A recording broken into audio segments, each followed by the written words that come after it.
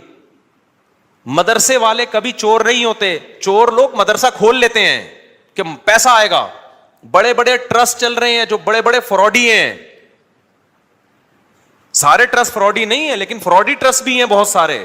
مجھے خود ایک وکیل نے بتایا کہ جب کسی آدمی کو کروڑ پتی بننا ہوتا ہے نا, اور گاڑیاں منگوانی ہوتی ہیں کسٹم پے کیے بغیر, تو وہ ٹرسٹ کھول لیتا ہے. اس نے مجھے بتایا کتنے لوگوں نے ٹرسٹ کھولے ہوئے پاکستان میں, دبا کے نوٹ چھاپ رہے ہیں. تو یہ دھندے پاکستان میں سب سے زیادہ ہوتے ہیں, دنیا میں اتنے زیادہ بولو نہیں ہوتے. لیکن ہماری قوم اندھی ہے خدا کی قسم, غصہ آ رہا ہے مجھے. اور رمضان میں تو طبیعت سے چورن بکتا ہے, اٹھا اٹھا کے پھینک رہے ہیں پیسے, یہ لے یہ لے یہ لے. ابے دیکھ نہیں رہے یار یہ کیا کر رہا ہے, یہ اتنا اندھا اعتماد. تمہیں اللہ نے ایک پیسے کی نعمت دی, اس کو برباد تو نہ کرو نا تم. ایک اور کام رمضان میں ذہن میں رکھو, موضوع سے ہٹ رہا ہوں فوراً آ رہا ہوں پھر اس طرف. ایک اور کام, کیونکہ رمضان میں منجن زیادہ بکتا ہے. دیکھو دینی مدرسوں کا جتنا میں قائل ہوں نا آپ نہیں قائل. میں اگر یہاں بیٹھا ہوں تو مدرسوں کی وجہ سے بیٹھا ہوں, اللہ مجھ سے جو ٹوٹا پھوٹا دین کا کام لے رہا ہے. لیکن مدرسے میں چندہ دینے سے پہلے سوچو یہ قابل اعتماد مدرسہ ہے یا نہیں ہے. بہت دفعہ ایسا ہوتا ہے کہ آپ کو میں پیسہ کمانے کا طریقہ بتا رہا ہوں, غلط طریقہ. آپ اگر بے روزگار ہیں نا, پاکستان میں بے روزگاری ایک بہت بڑا مسئلہ ہے, لیکن یہ مسئلہ میں آپ کا 2 منٹ میں کیا کر رہا ہوں, ختم کر. جہنم میں تو جاؤ گے لیکن مسئلہ بے روزگاری کا ختم ہو جائے گا. آپ نے کیا کرنا ہے, آپ نے ایک زمین خریدیں, وہ بھی چندے کے پیسوں سے, ٹھیک ہے نا, کہ بتائیں میں ایک مدرسہ کھولنا چاہتا ہوں. اس سے پہلے آپ کو داڑھی رکھیں, آپ داڑھی, کیونکہ لوگ پھر اس پہ زیادہ اعتماد ہے, اور پگڑی باندھیں. مولانا طارق جمیل صاحب کے ساتھ 6 سیلفیاں, مفتی طارق مسعود صاحب کے ساتھ 7 سیلفیاں. مفتی صاحب کے پاؤں دبائیں, میرے پاؤں دبائیں, سر میں مالش کر کے چپکے سے ویڈیو بنائیں کہ دیکھو میں مفتی صاحب کی خدمت کر رہا ہوں, میں گلے مل رہا ہوں, ویڈیو بنائیں. مولانا طارق جمیل صاحب کو ہدیہ دیتے ہوئے ویڈیو بنائیں, ٹھیک ہے. ایک بیان ان سے اپنے حق میں کروا لیں گے, بہت اچھا ہے, آدمی بیان تو کر ہی دیتا ہے نا, میرے پاس بھی کوئی آئے گا اچھا ہی لگ رہا ہے بھائی, اچھا ہے ماشاء اللہ. چند چیزیں اس طرح, ڈاکٹر ذاکر نائک سے ملاقات ہو جائے تو سبحان اللہ, ایک آدھ سیلفی وہاں سے لے لی آپ نے. اور پھر آپ نے کیا کیا ہے, 1-2 دفعہ غریب کو گلے ملتے ہوئے رو لیں, پیاز کاٹ کے جائیں, آنسو پہلے نکلیں گے, ایک دم رو کے ایک تصویر بنا لیں, غریب کو مل کے رو رہے ہیں. بہترین, خدا کی قسم ایسا طریقہ ہے نا, تم نوٹ تمہارے پاس نا رکھنے کی فرصت نہیں ہوگی یار, کدھر رکھوں, تھیلے بھر گئے سارے. اس کے بعد آپ نے کیا کرنا ہے, آپ نے اناؤنس کرنا ہے میں ایک مدرسہ بنا رہا ہوں, یتیم خانہ کھول رہا ہوں. آپ نے 4 دیواری کھڑی کی, اس میں 4-6 یتیم بچے, آپ جائیں وہاں سے کچھ بچے ادھار لیں. ادھار کا مطلب کوئی اپنے بچے دیتا تھوڑی ہے, ان کو بولیں کہ ہم کچھ دن ان کو کھلائیں گے پلائیں گے, تو مائیں دے دیتی ہیں, چلو یار کچھ دن کا, قرآن بھی پڑھائیں گے, تو قرآن پڑھ رہے اس بہانے. یہ آپ کو پتہ ہے, اللہ کو پتہ ہے. وہ 4-6 یتیم بچے جو شکل سے بھی یتیم لگ رہے ہوں, اور اگر یتیم نہ بھی ہوں تو وہ بچے جو لگ رہے ہوں یتیم شکل سے, بعض یتیم ہوتے نہیں ہیں, لگتے ہیں یتیم, اللہ کی طرف سے ڈیزائننگ کچھ اس طرح کی ہوتی ہے, ٹھیک ہے, وہ لگ کیا رہے ہوتے ہیں, یتیم لگ رہے ہوتے ہیں. رمضان میں بہترین بزنس. تو آپ نے وہ 4 دیواری میں 8, 10, 15, 20 جتنے ہو سکے, ایک بھی لے آؤ گے نا تو دھندا تو چلنا شروع ہو جائے گا. وہ یتیم بچے لا کے ڈال دیے. پھر اس کے بعد آپ اپنی 2-4 نمازوں کی تصویریں دعا مانگتے ہوئے, ٹھیک ہے نا. اور پھر آج کل خلافتیں بھی مل جاتی ہیں, ایک آدھ بزرگ کے تھوڑا سا کچھ, آپ جو 2 نمبر قسم کے بزرگ ہوتے ہیں, ہدیے ودیے دیے اور تھوڑا سا خلافت لے لی. وہاں سے اس کے بعد پھر میرے بھائی, اب جو آپ کے پاس پیسہ آئے گا نا, آپ آگے آگے اور پیسہ آپ کے پیچھے پیچھے. لوگ کہیں گے یار یہ میری طرف سے بکرا, 10-10, 20-20 لوگ بکرے لا رہے ہوں گے, 9 بکرے آپ کے گھر میں, 1 بکرا کاٹ کے بچوں کو کھلا دو. لوگ سمجھ رہے ہوں گے دیکھو بکرا کھلا رہا ہے نا, یہ لوگ یہ تھوڑی دے رہے ہوں گے کم بخت کھلا کتنا رہا ہے, اور 9 تو گھر میں پہنچائے ہیں اس نے, اور وہ قصائیوں سے ان کے رابطے ہیں, وہ بک رہے ہیں مارکیٹ میں. گاڑیاں بڑی بڑی لینڈ کروزر جیسی گاڑیاں, بھائی کس کی, مدرسے کی گاڑی ہے بھائی, تیرا ابا تو سائیکل بھی نہیں چلاتا تھا, تیرے پاس اتنی بڑی گاڑی کہاں سے آ گئی, تو کون ہوتا ہے مجھ سے پوچھنے والا, وہ یہ جواب دے گا آگے. ایسی لگژری لائف ہوگی نا. ان 6 یتیم بچوں کو ادھار لیا تھا واپس کر کے, اب سچی مچی کا یتیم آنا شروع ہو جائیں گے. جب پتا چلے گا نا یہ لوگ کھانے میں بکرے کھلاتے ہیں, تو پھر تو جو یتیم نہیں بھی ہیں, ابا کہے گا یار اس کو یتیم ہی فرض کر کے میرے بچے کو بھی یہاں داخل کر لے, بلکہ میرے ابا بھی مر گئے تھے, میں بھی یتیم ہی ہوں. ایسا نوٹ چھاپنے کی مشین بنو گے, بنے ہوئے ہیں لوگ, بنے ہوئے ہیں. بڑے بڑے مدرسوں کے نام پہ فراڈ ہو رہا ہے. میں نہیں کہہ رہا مدرسے فراڈی ہوتے ہیں, فراڈی لوگ بھی مدرسہ بناتے ہیں. اب آپ نے یہ نہیں کرنا کہ مدرسوں کو دینا بند کر دیں, اس سے تو اچھے مدرسے بھی بند ہو جائیں گے. آپ نے تحقیق کرنی ہے کون واقعی دیندار لوگ ہیں, امانت دار لوگ ہیں, کام کر رہے ہیں, اور کون ایسے ہیں جو داڑھی اور پگڑی کے نام پہ منجن بیچ رہے ہیں. یہ آپ نے کرنا ہے, نہیں تو قیامت کے دن الٹے لٹکے پہ ہوگے. بہترین بزنس ہے یہاں پہ یہ.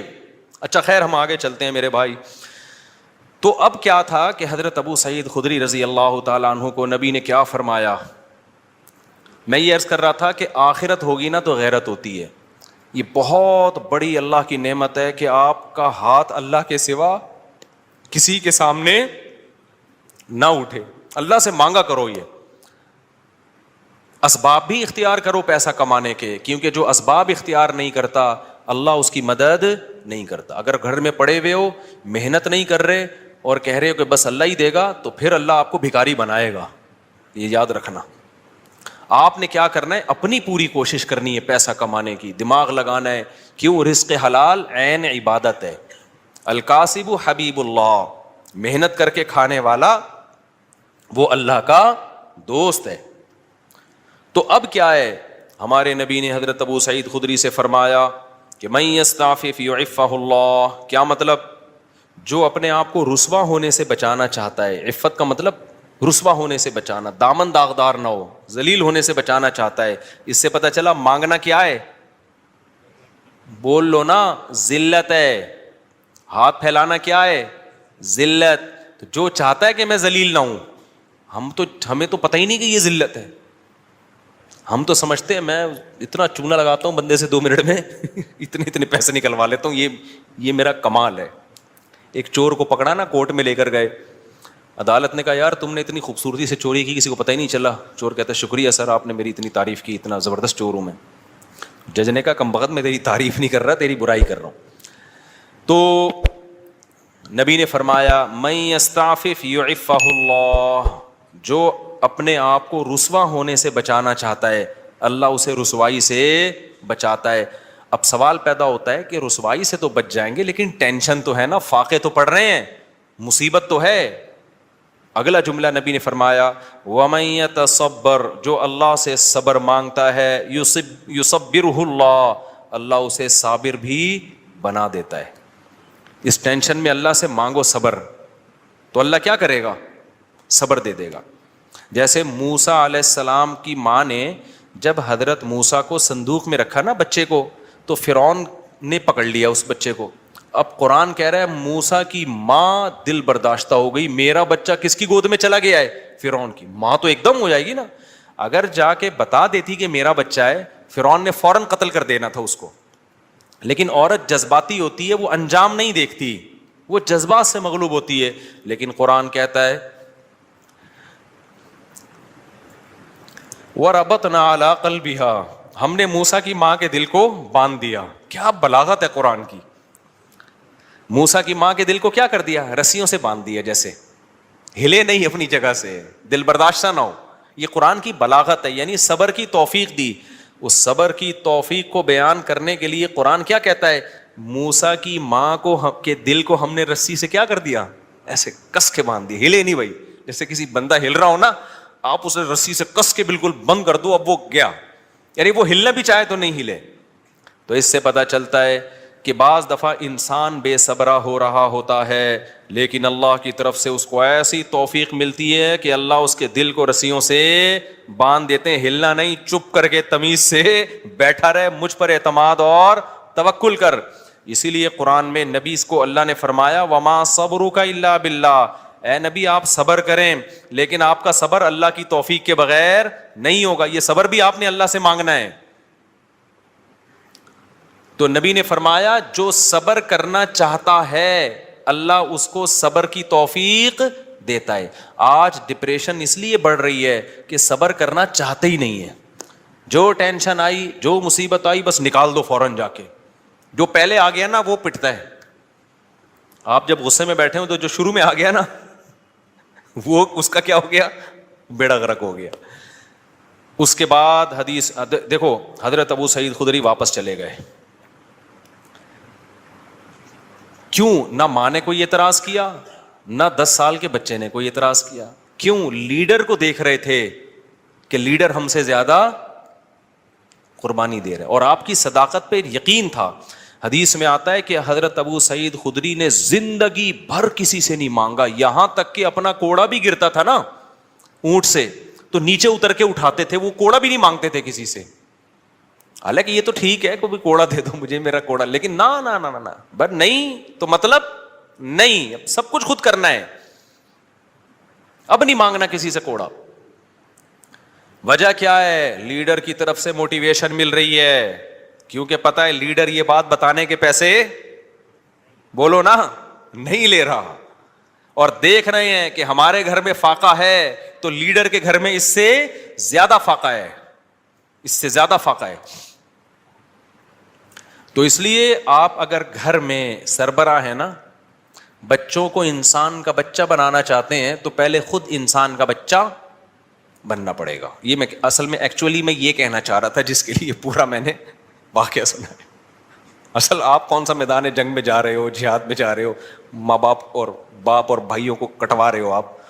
تو ایکچولی جو میں بات عرض کرنا چاہ رہا تھا کہ اگر آپ چاہتے ہو کہ آپ کی بیوی انسان کی بچی بن کے رہے تو آپ کو پہلے انسان کا بچہ بننا پڑے گا.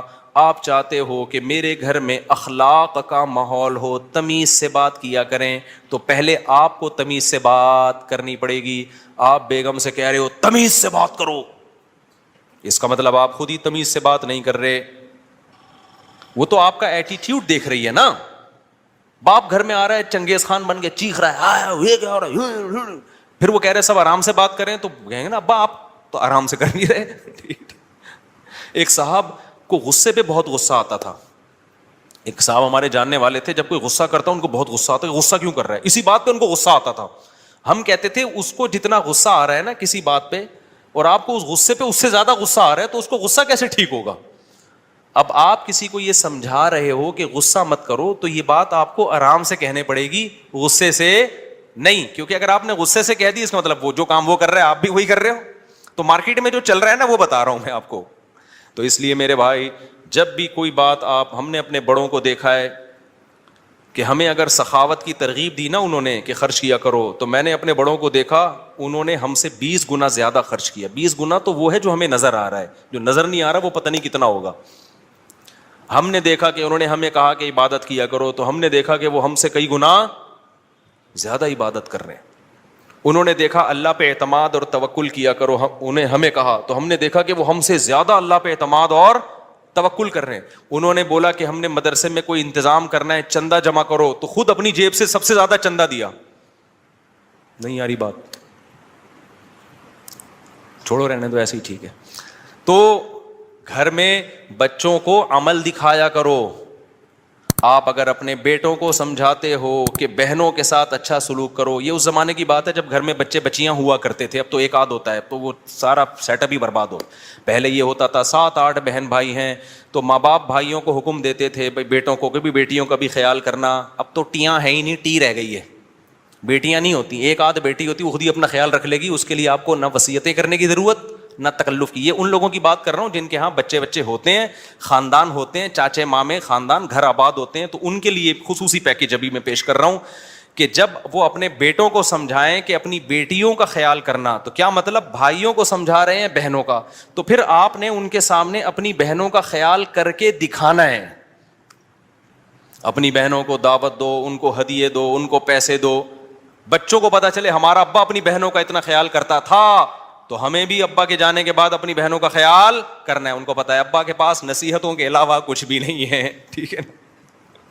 پوری تقریر ابا کی 1 گھنٹے کی ہوتی ہے, لیکن ابا کی جب بہنیں آتی ہیں تو ابا 5 روپے بھی خرچ کرنے کے لیے تیار نہیں ہے.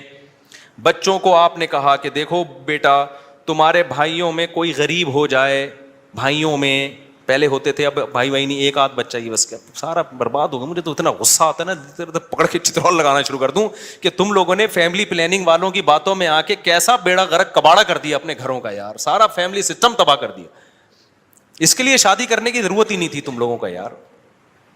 شادی تو ہوتی بچے پیدا کرنے کے لیے، ایسے ہی تھوڑے دن رہ گئے تھے زندگی گزار لیتے.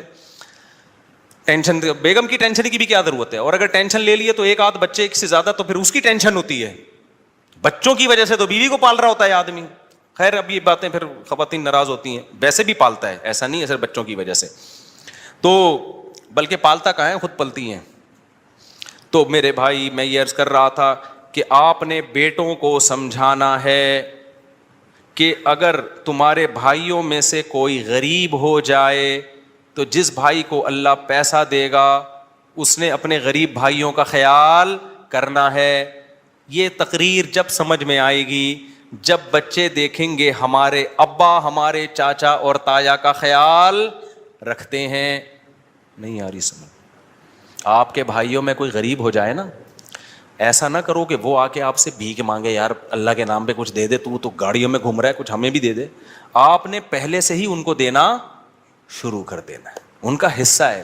وفی اموالہم حق للسائل والمحروم وآت ذی القربى حقہ. اللہ کہتے ہیں رشتہ داروں کو ان کا حق دو. تو رشتہ داروں میں تو بھائی بہن سب سے پہلے ہیں بھائی. اللہ کہہ رہی ہے ان کا رائٹ ہے، ان کا حق ہے. آپ کے پاس پیسہ ہے، وہ غریب ہیں، تو میں نہیں کہہ رہا ان کو وہی اسٹینڈرڈ دے دو جو آپ کا ہے. اتنا تو کرو نا کہ کچھ تو تھوڑا سا خیال کرو ان کا. ایک کے پاس پیسہ آ جاتا ہے، دوسرا پیچھے پڑا ہوا ہوتا ہے اور وہ کہتے ہیں تجھے ضرورت کیا ہے، تو ضرورت کیا ہو. بھائی بھائیوں کو بہنوں کو ضرورت کی وجہ سے نہیں دیا جاتا. کس وجہ سے دیا جاتا ہے؟ رشتے کی وجہ سے دیا جاتا ہے. یہ اللہ کا حکم ہے. اگر آپ آخرت پر ایمان رکھتے ہو آپ کو یہ کرنا پڑے گا. نہیں رکھتے تو جیسے انگریز زندگی گزار رہا ہے، وہ بیوی کو بھی نہیں کھلاتا، وہ ماں باپ کو نہیں کھلاتا، تو آپ بھی نہ کھلاؤ. تو ایک فیصلہ کر لو، انگریزوں کے طریقے پہ چلنا ہے یا اسلام کے طریقے پہ چلنا ہے. اسلام کے طریقے پہ اگر چلنا ہے تو رشتہ داروں پہ بھی خرچ کرنا پڑے گا، بیوی بچوں پہ بھی خرچ کرنا پڑے گا، والدین پہ بھی خرچ، دیکھو جملہ مکمل ہی نہیں کر رہے، کرنا پڑے گا. تو حضرت ابو سعید خدری کو نبی نے کیا فرمایا؟ جو اللہ سے صبر مانگتا ہے اللہ صبر دیتا ہے. بڑی خاندانی بات. اب اس کا یہ مطلب نہیں ہے کہ مانگنے والوں کو دینا چھوڑ دو، ان کو آپ یہی مشورے دیا کرو. آئندہ کوئی آئے بھکاری تو آپ کو حدیث میں آتا ہے حضرت ابو سعید خدری آئے تھے تو نبی نے ان کو مشورہ دیا تھا، تو میرا بھی مشورہ یہ اللہ سے مانگ جا کے. نبی نے ہر ایک کو یہ مشورہ نہیں دیا، لیول دیکھا لوگوں کا. بہت سے صحابہ آئے نبی نے ان کو دے دیا کہ ان کا توکل کا وہ لیول نہیں تھا. ابو سعید خدری تو لیڈر تھے نا، بعد میں لیڈر بنے ہیں، جنگوں میں کمانڈر بنے ہیں، علم کے مفتی بھی بنے حضرت ابو سعید خدری. ان صحابہ میں ہر ایک مفتی نہیں تھا، چند مخصوص لوگ تھے جو فتویٰ دیا کرتے تھے. تو مذہبی لیڈر تھے نا حضرت ابو سعید خدری، اس لیے ان کو تیار کیا نبی نے کہ ان کا لیول توکل کا اونچا ہوگا. تو اب یہ جو بیچارہ عام بھکاری آ رہا ہے اس کو وہ والے توکل پہ نہ چڑھاؤ بھائی، ٹھیک ہے نا، جس پہ خود بھی نہیں ہو. ہاں بھکاریوں کو دینا چاہیے نہیں دینا چاہیے اس میں بہت سوچ سمجھ کے. بھکاریوں میں پروفیشنل لوگ بہت زیادہ ہیں. پورے نا سعودی عرب میں بھکاری لوگ کنٹینر بھر کے لا رہے ہوتے ہیں. ایک ہمارے میں پہلے جہاں رہا کرتا تھا نا وہاں ایک جاننے والا بندہ تھا، اس کے بارے میں پتا چلا کہ سعودی عرب میں وہ حج کرنے گیا اور بھیک جمع کر کے پورا کنٹینر بک کرایا، اس کا پورا مال اترا ہے کنٹینر یہاں پہ، وہ سارا بھیک کا کنٹینر تھا. تو حج بھی پتہ نہیں بھیک لے کے گیا ہوگا. تو ایسے بھی لوگ ہیں. تو میں یہ نہیں کہہ رہا کہ بھکاریوں کو نہ دیں، لیکن سوچ لیا کریں کہ مستحق ہے بھی یا نہیں.